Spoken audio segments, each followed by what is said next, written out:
kuitwa ndugu lawama, mfano wa waliokwama, mtu asiye na maana, wa kuchekwa, kudharauliwa. Bila Mungu mimi bila hamna kitu, yani zero. Bila Mungu mimi bila sina ujanja.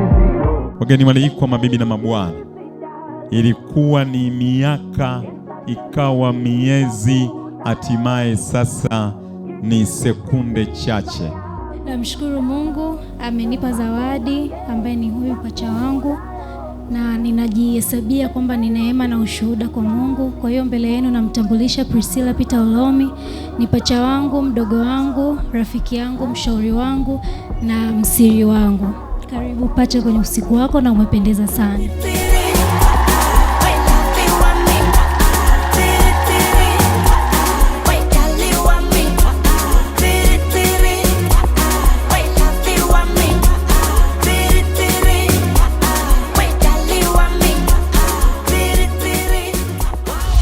Asifiwe.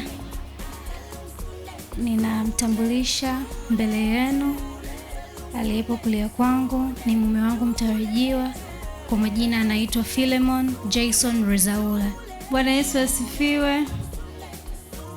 Namtambulisha kwenu mume wangu mtarajiwa, Shadrack Marco Mwasile.